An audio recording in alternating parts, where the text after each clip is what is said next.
Kemudian kita lanjutkan pada pembahasan selanjutnya, yaitu masih berkaitan dengan perbuatan-perbuatan haram, yaitu berkaitan dengan larangan duduk bersama ahli bid'ah dan orang yang gemar bermaksiat. Duduk bersama ahli bid'ah dan orang yang gemar bermaksiat.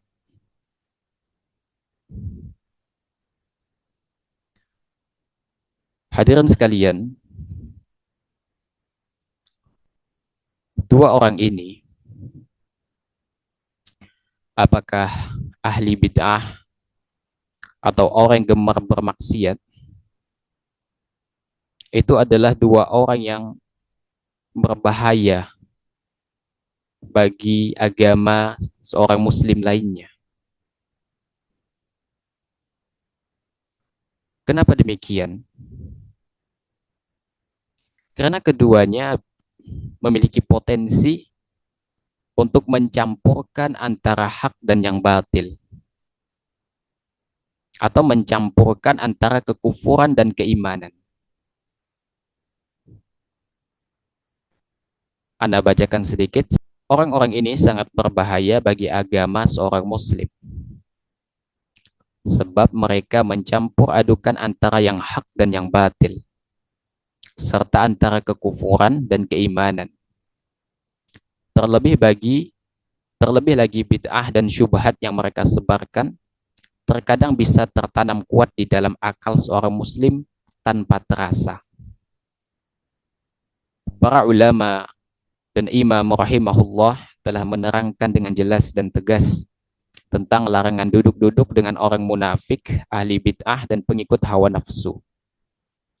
Ini ditujukan agar apa? Agar orang-orang semacam ini tidak mencemari agama umat Islam. Iya. Jadi di antara dilarangnya kita duduk-duduk dengan pelaku maksiat, dengan pelaku bid'ah, dengan pengekor hawa nafsu, karena mereka ini bisa merusak, selain mereka merusak agama, mereka juga merusak daripada orang yang ada di dalam agama itu. Terlebih di sini beliau menekankan terlebih lagi bid'ah dan syubhat, di mana keduanya ini merupakan perkara yang bisa mengotori dan merusak kemurnian agama. Ya. Nabi alaihi salatu wassalam dengan kelembutan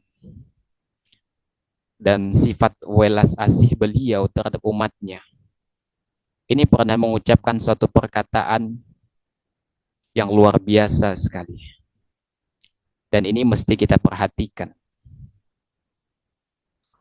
Kata Nabi alaihi salatu wassalam, la tusahib illa mu'minan, wa la ya'kul ta'amaka illa taqiyun. Kata Nabi, janganlah bersahabat kecuali dengan orang yang beriman. Dan janganlah memakan makananmu kecuali orang yang bertakwa. Ini diriwayatkan oleh Ahmad, Abu Dawud, dan yang lainnya. Dan hadis ini hasan. Hadirin sekalian, kalau dalam konteks berteman sebetulnya punya kenalan, hanya sebatas kenal saja, sebatas rekan kerja. Dengan siapapun sebetulnya tidak ada masalah. Tapi yang kita tekankan adalah orang yang bersahabat dengan kita. Kita boleh kenal dengan siapa saja. Boleh mempunyai rekan kerja siapapun. Tapi kalau dalam masalah sahabat, orang yang dekat kepada kita, kita harus pilih-pilih. Karena pepatah Arab mengatakan apa? As-sahibu sahibu. Yang namanya sahabat, teman dekat itu bisa mempengaruhi. Mungkin antum pernah melihat sebuah cuplikan video di mana ada seekor anak ayam yang berperilaku sebagaimana anak-anak bebek.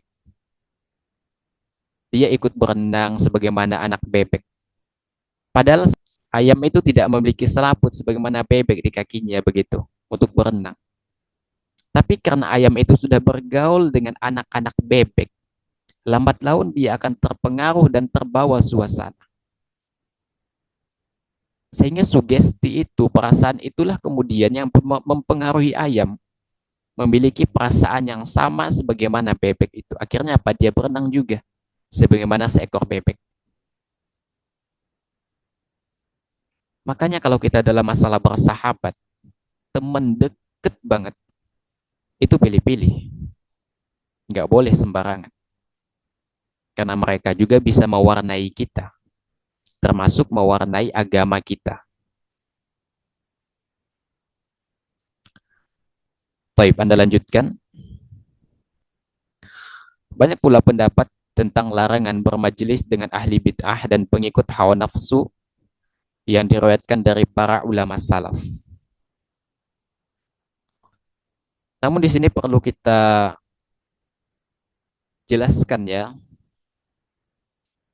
bahwasanya kita harus bedakan antara pelaku bid'ah dan ahli bid'ah. Itu dua hal yang berbeda, hadir. Kita mesti bisa membedakan mana pelaku bid'ah, mana ahli bid'ah. Agar kita bisa mengambil sikap kepada dua orang itu. Kalau pelaku bid'ah itu, orang itu memang melakukan bid'ah. Tapi sesekali, bahkan hanya ikut-ikutan saja. Dan biasanya itu orang-orang awam yang nggak paham agama biasanya. Ikut-ikutan, hanya sekedar ikut-ikutan. Ada kumpul-kumpul ikut, ada acara yang berbau keagamaan ikut. Hanya ikutan. Dia nggak tahu bahwasanya itu adalah perkara yang tidak diajarkan oleh Nabi SAW dan tidak dicontohkan oleh para salafus soleh. Itu pelaku bid'ah. Orang awam. Berbeda kita berinteraksi dengan mereka. Ya, kita tetap berinteraksi dengan mereka. Kita tetap mengajak mereka kepada sunnahnya Nabi SAW. Tetap. Tapi ada yang kedua nih. Ada pelaku bid'ah, ada ahli bid'ah. Yang agak sedikit berbeda itu kepada ahli bid'ahnya. Ahli bid'ah itu adalah orang yang memiliki otoritas balah, ya, orang yang memiliki otoritas dalam agama dengan gelar yang dimilikinya. Kemudian dia mengajak orang lain untuk melakukan kebid'ahan. Bahkan bersikeras mempertahankan amalannya itu meskipun sudah diperingatkan itu adalah sebuah kebid'ahan. Jadi orang ini faham agama dan dia tahu sebetulnya itu nggak ada dalilnya amalan yang mereka lakukan. Tapi tetap disebarkan, tetap diajak orang lain untuk melakukannya. Bahkan mengajak orang awam memusuhi orang yang mengajak kepada sunnahnya Nabi SAW. Maka orang yang semacam ini ahli bid'ah. Dan kita dilarang duduk-duduk dengan ahli bid'ah. Kenapa demikian? Karena dikhawatirkan nanti ada framing. Seolah-olah kita membenarkan kebid'ahan yang mereka lakukan. Adapun dengan pelaku bid'ah, itu beda, mereka awam. Ya. Maka pelaku bid'ah itu belum tentu ahli bid'ah. Sedangkan ahli bid'ah sudah dipastikan pelaku bid'ah. Iya.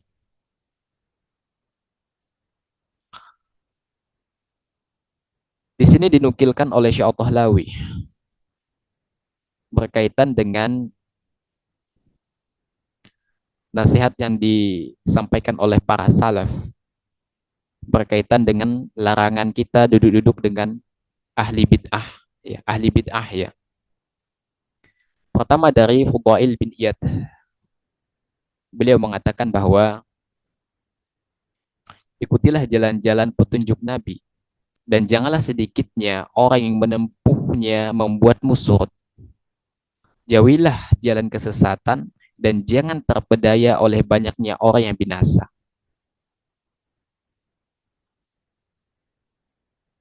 Jadi kata Fudail bin Iyad, meskipun kita hanya sendiri loh, bisa jadi di sebuah kampung, hanya kita nih yang berusaha berpegang teguh dengan sunnahnya Nabi SAW, yang lainnya tuh udah kacau balau, udah.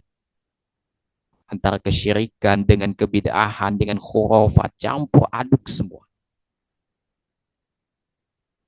Kita minoritas. Tapi ingat satu hal, kata beliau, jangan pernah membuat semangat kita surut untuk bertahan di tengah sunnahnya Nabi SAW. Di era fitnah yang luar biasa ini. Ya, dan jangan pernah kita terpedaya dengan banyaknya orang yang melakukan perbuatan-perbuatan itu.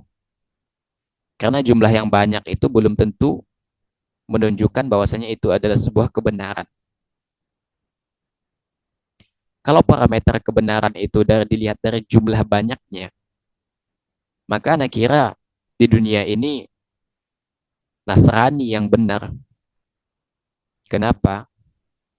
Karena hari ini jumlah pemeluk agama terbesar kan Nasrani.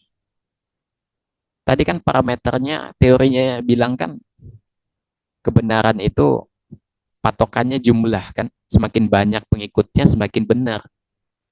Tapi faktanya yang salah lebih banyak pengikutnya. Muslim bin Yasar berkata, jangan engkau beri kesempatan kepada pelaku bid'ah memasuki telingamu, sehingga menimpamu apa yang engkau tidak kuasa untuk mengeluarkannya dari hatimu. Ini dikatakan oleh Muslim bin Yasar. Maka jangan pernah sekali-kali kita berusaha mencari-cari syubhat yang dilontarkan oleh ahli bid'ah. Karena kalau syubhat itu masuk ke dalam hati, akan sulit mengeluarkannya. Dia akan bercokol di dalam hati. Maka misalnya kalau kita scroll medsos atau misalnya ada tablik akbar dan kita tahu yang hadir di situ yang menjadi pembicaranya itu adalah ahli bid'ah, ya udah skip, jangan hadir sama sekali. Ah, enggak, saya cuma hadir ini mau melihat syubhat yang dilemparkannya. Jangan. Karena tidak ada yang menjamin hati kita selamat dari syubhat yang dilemparkannya. Iya.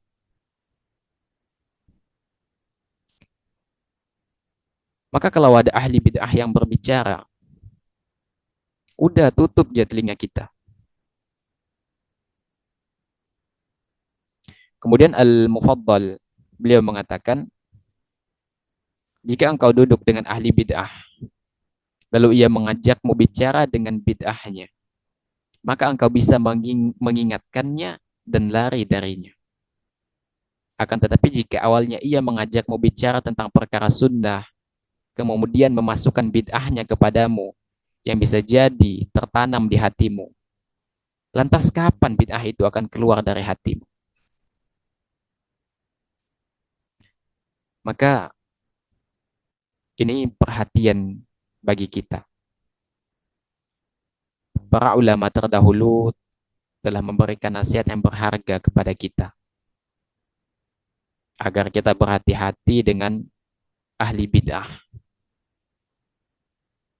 Karena syubhat mereka itu menyambar-nyambar.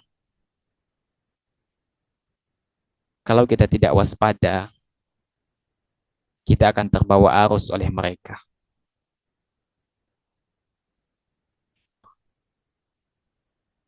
Hadirin sekalian, bahkan jika kita bandingkan antara pelaku bid'ah, ahli bid'ah dengan ahli maksiat,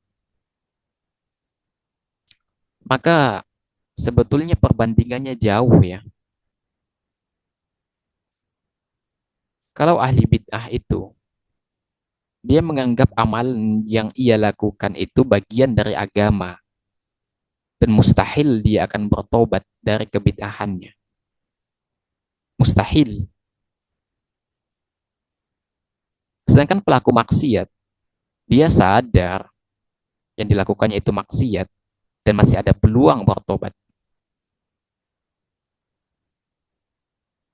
Makanya kata para salaf, syaitan itu lebih menyukai perbuatan bid'ah dari maksiat. Kenapa? Karena orang yang melakukan bid'ah dia nggak sadar kalau dia melakukan kesalahan. Sedangkan orang yang melakukan kemaksiatan, pastikan dengan kesadaran penuh dia tahu yang dilakukannya itu kesalahan.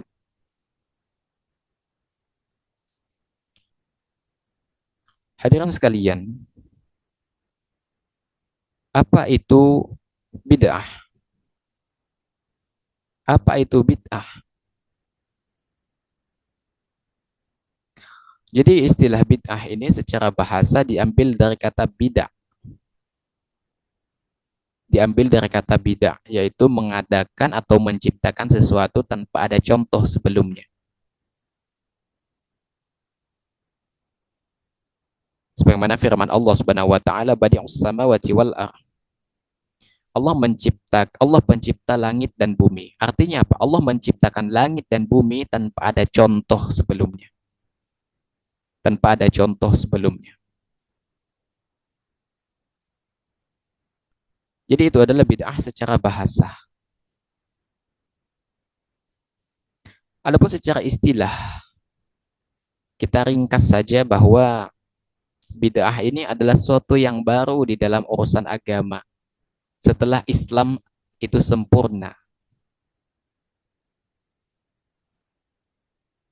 Sesuatu yang diadakan dalam urusan agama setelah Islam itu sempurna.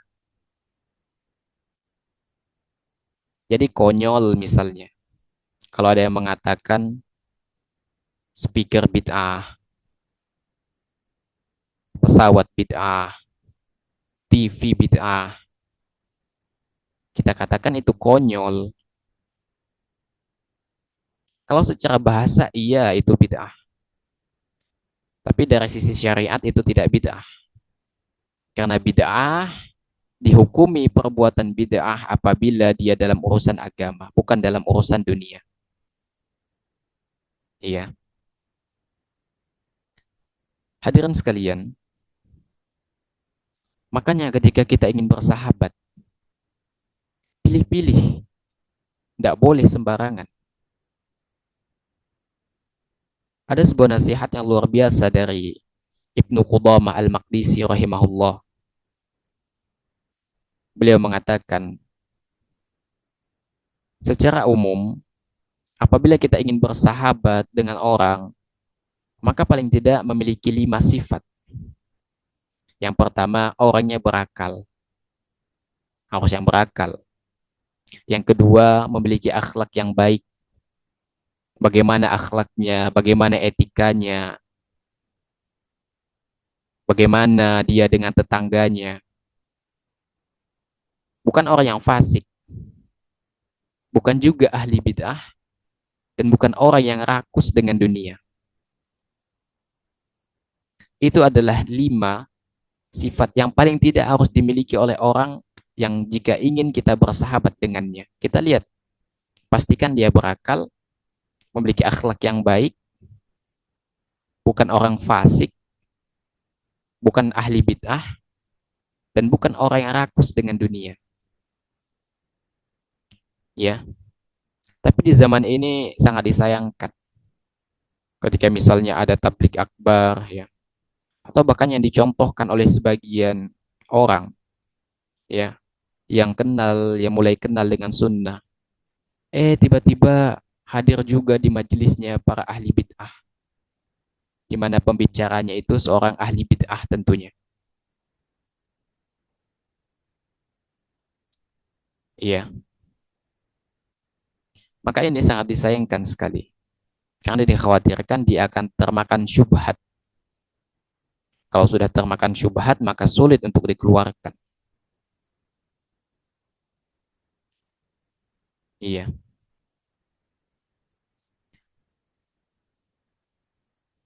Hadirin sekalian, bid'ah itu ada 2 bagian. Bid'ah itu ada 2 bagian.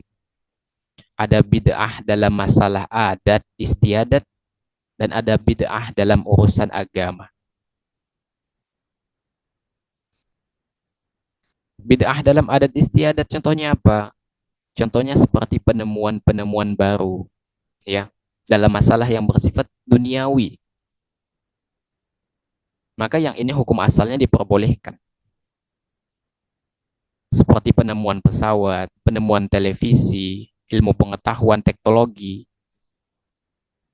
itu bid'ah dari sisi adat istiadat dan dihukumi boleh di dalam syariat. Yang kedua ada bid'ah dalam urusan agama, ini yang diharamkan. Iya, ini yang diharamkan. Karena ketika bid'ah itu muncul di dalam masalah agama atau masuk dalam perkara agama, berarti dia menganggap bahwasanya agama ini belum sempurna.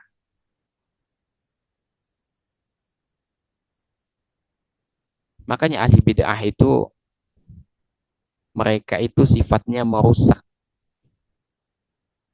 Apa yang dirusak? Kemurnian agama.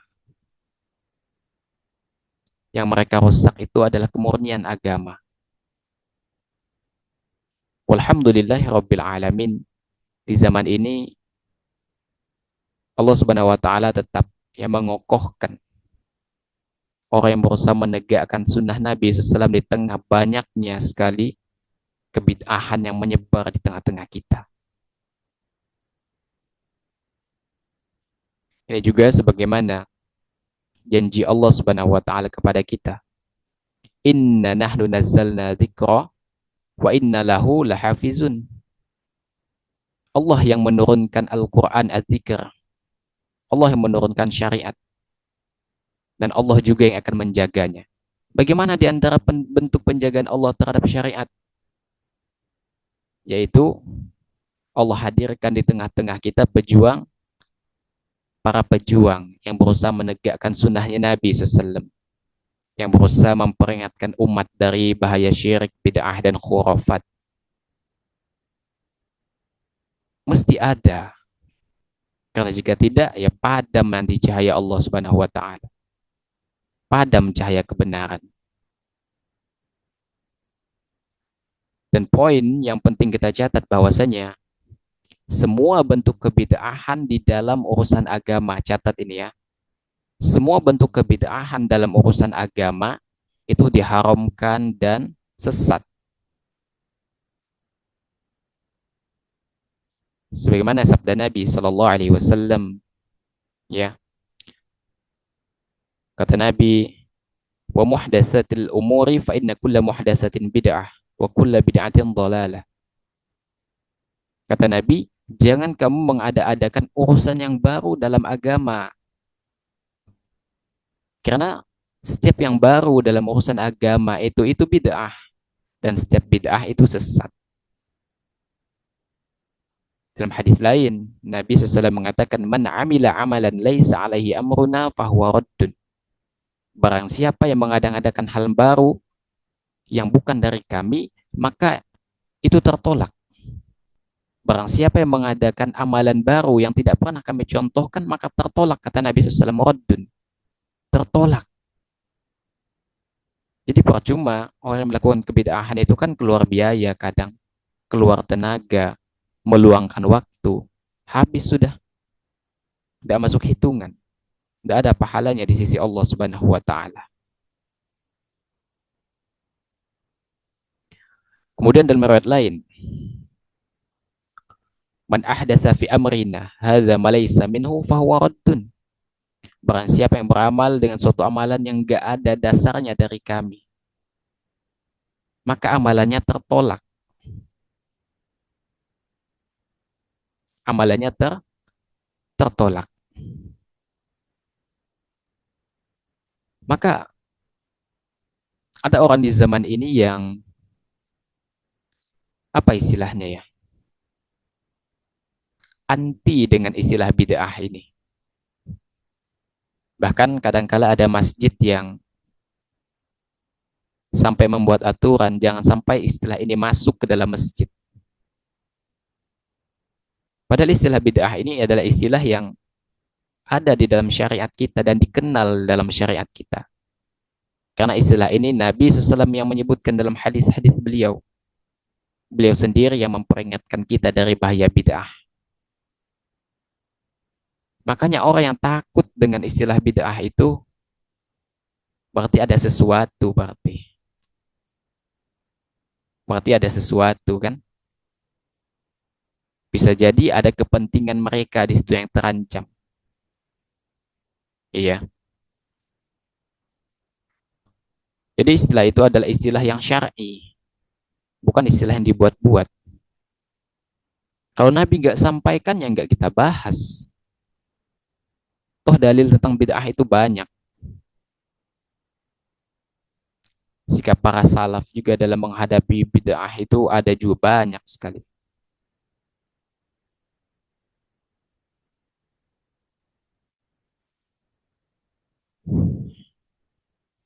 Hadirin sekalian,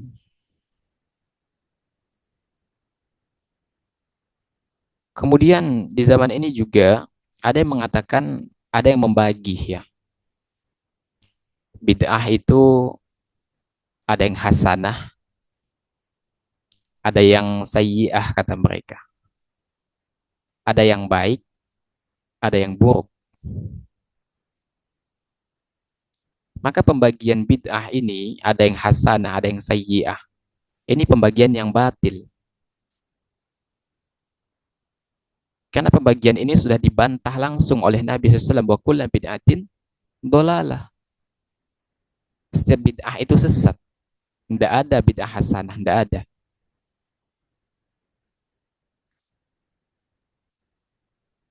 Apa landasan mereka bahwa bid'ah itu ada yang hasanah dan ada yang sayyi'ah? Mereka berdalil dengan hadis, ya. Sebagaimana perkataan Umar ketika menghidupkan kembali sholat tarawih. Karena di beberapa waktu sholat tarawih itu Nabi SAW menghentikan, khawatir karena pada saat itu wahyu turun, khawatir nanti akan menjadi wajib sehingga ditakutkan memberatkan, sehingga Nabi SAW berhenti dari sholat tarawih. Nabi SAW pernah lakukan itu sholat tarawih, kemudian dihidupkan kembali di zaman Umar. Karena pasca Nabi wafat, ya, sholat tarawih itu termasuk di zaman Abu Bakar itu dilakukan secara sendiri-sendiri. Kemudian di zaman Umar, baru sholat tarawih itu kemudian dilakukan kembali secara berjamaah. Kata Umar, ini sebaik-baik bid'ah. Kata Umar, ini sebaik-baik bid'ah. Nah, kita katakan, berarti sholat tarawih itu bid'ah sana? Bukan.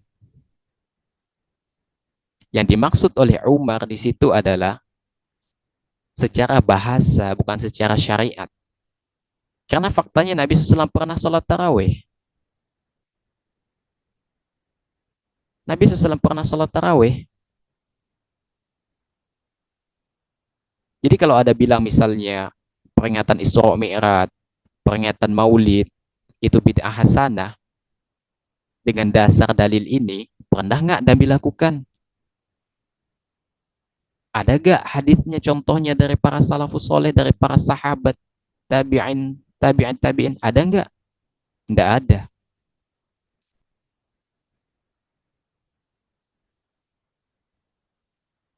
Kemudian mereka juga berdalil adanya bid'ah hasanah. Berangkat dari perbuatan para sahabat, di mana para sahabat itu membukukan atau menyatukan Al-Quran menjadi satu kitab. Mereka mengatakan, tuh para sahabat melakukan apa yang tidak pernah dilakukan oleh Nabi, berarti boleh dong kita buat juga. Nggak gitu konsepnya. Konsep berpikirnya nggak begitu. Penulisan Al-Quran itu sudah dilakukan di zaman Nabi Shallallahu Alaihi Wasallam.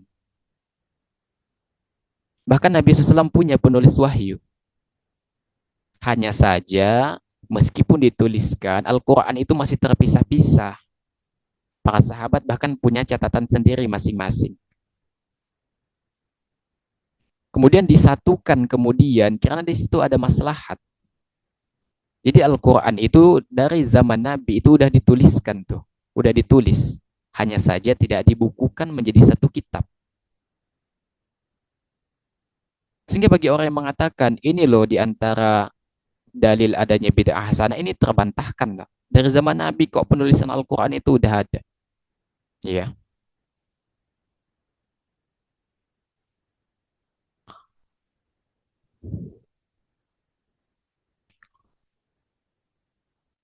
Hadirin yang dimuliakan oleh Allah Subhanahu wa taala. Jadi berteman dengan dengan ahli bid'ah itu berbahaya. Ya, ini sama halnya kita berteman dengan orang yang merusak agama. Sama, ya. Lambat laun mereka akan mempengaruhi kita. Maka pilih-pilih teman ya, jangan sembarangan. Di sisi lain juga Ibnu Katsir. Ibnu Katsir ini ulama besar dalam mazhab Syafi'i. Beliau di antara ulama tafsir yang terkenal, ya. Beliau mengatakan bahwasanya ada dua syarat diterimanya amal. Pertama adalah ikhlas, yang kedua adalah ittiba. Maksudnya ada contoh dari Nabi SAW. Jadi kalau ingin ibadah kita diterima, penuhi dua rukun ini. Ikhlas dan ittiba. Ada dalilnya. Sedangkan yang dilakukan oleh ahli bid'ah, mereka kadangkala hanya membatasi diri dengan keikhlasan saja. Tapi mereka tidak masuk sampai ranah ittiba'nya, nggak masuk. Karena memang nggak ada dalilnya. Kalau dibahas dalil ya selesai amalan mereka.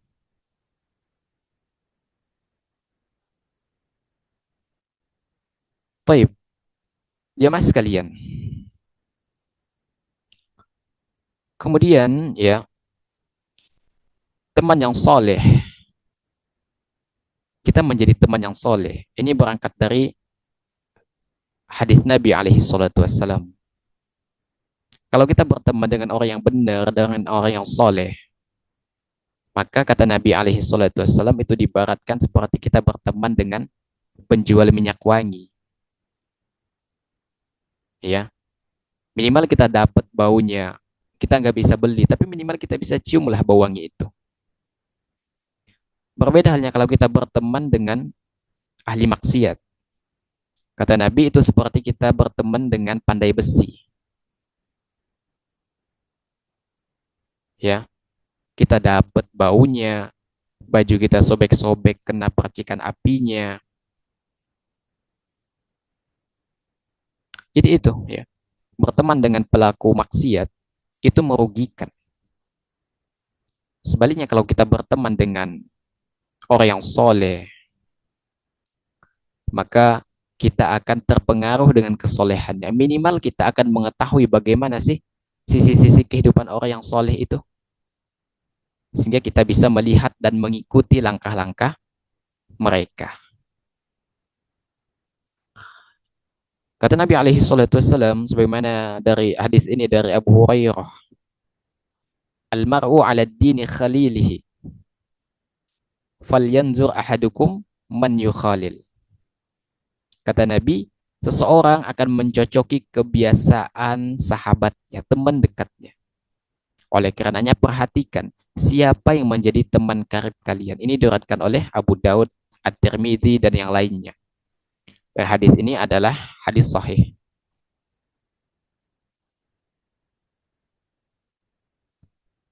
Maka kata Nabi, seseorang itu akan mencocoki kebiasaan teman karibnya. Makanya tadi Anda ulang ya, pepatah Arab tadi mengatakan as-sahibu sahibu. Teman itu akan mengikuti kebiasaan temannya yang lain. Maka lihat, Teman pun bahkan bisa mewarnai kita dalam cara beragama kita. Bisa, ya. Makanya kata Nabi, perhatikan dengan siapa kita berteman. Kalau kita berteman dengan pelaku maksiat, berteman dengan ahli bid'ah, berteman dengan ahlul pengikut hawa nafsu, pengikut hawa nafsu, rusak kita. Kita rusak. Kalau kita berteman dengan orang yang benar, ya kita dapat nasihat mereka, kita bisa mengikuti bagaimana mereka menjalani kehidupan, ya. Bahkan lebih jauh, ya teman itu bisa mewarisi sifatnya ke kita, sebagaimana dikatakan oleh Imam Ghazali rahimahullah. Kata beliau apa? Bersahabat dan bergaul dengan orang yang pelit akan mengakibatkan kita tertular pelitnya. Sedangkan kalau bersahabat dengan orang yang zuhud, membuat kita ikut zuhud dalam masalah dunia. Karena pada asalnya kata beliau seseorang akan mencontoh teman dekatnya. Jadi kalau kita berteman dengan orang yang pelit, kata beliau, kita bisa pelit. Tapi kalau kita dekat dengan orang yang zuhud, kita bisa tertular dari zuhudnya. Jadi karakter teman itu ibarat seperti virus ya, dia bisa menulari begitu.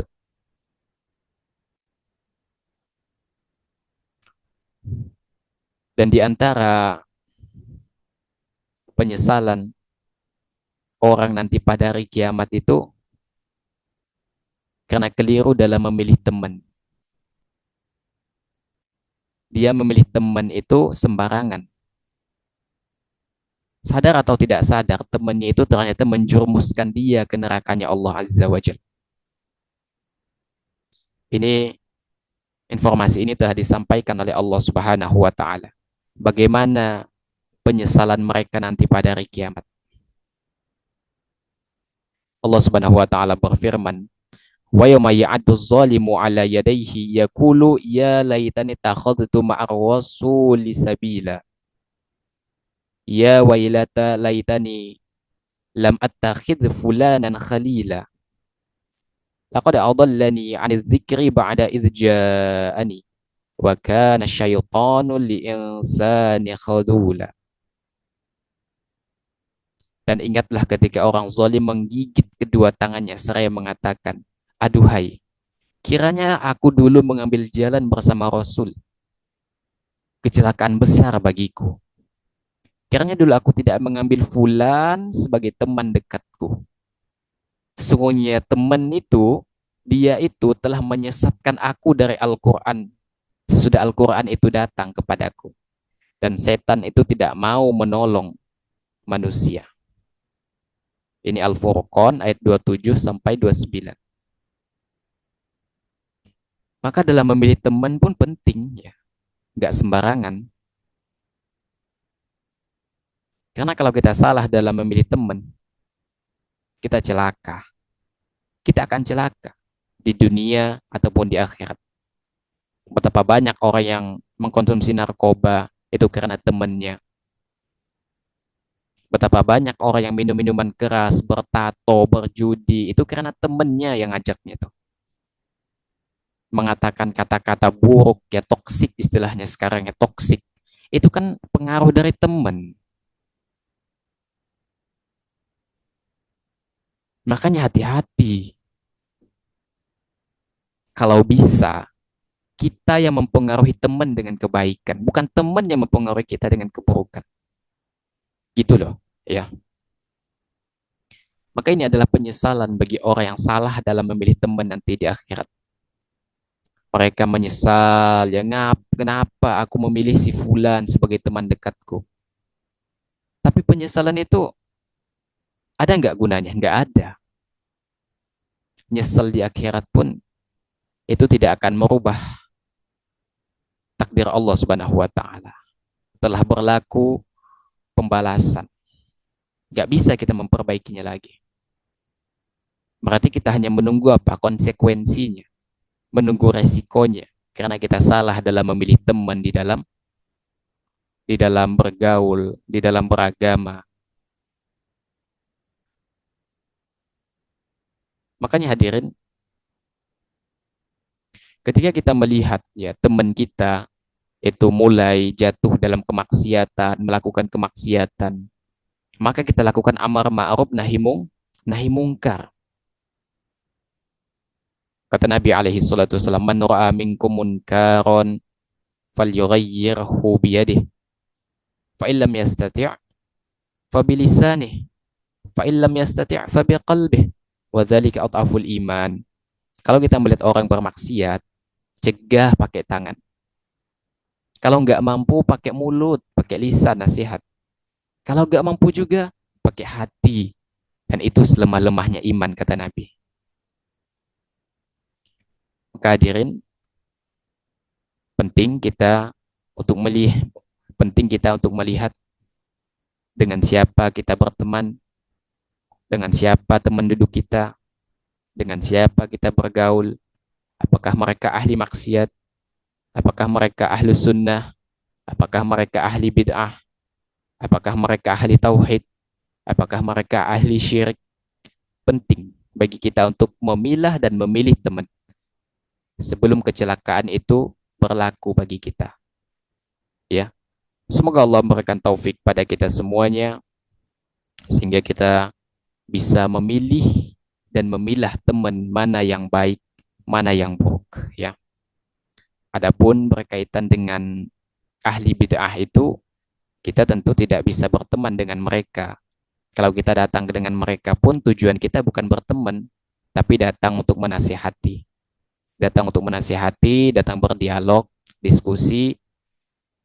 Ya, tugas kita hanya menyampaikan, ya. Sebatas menyampaikan, fadzakir innama anta mudzakir. Sebatas menyampaikan. Kalau dia terima, alhamdulillah. Kalau dia tolak, ya nggak ada masalah. Karena hidayah itu di tangan Allah Subhanahu wa Ta'ala.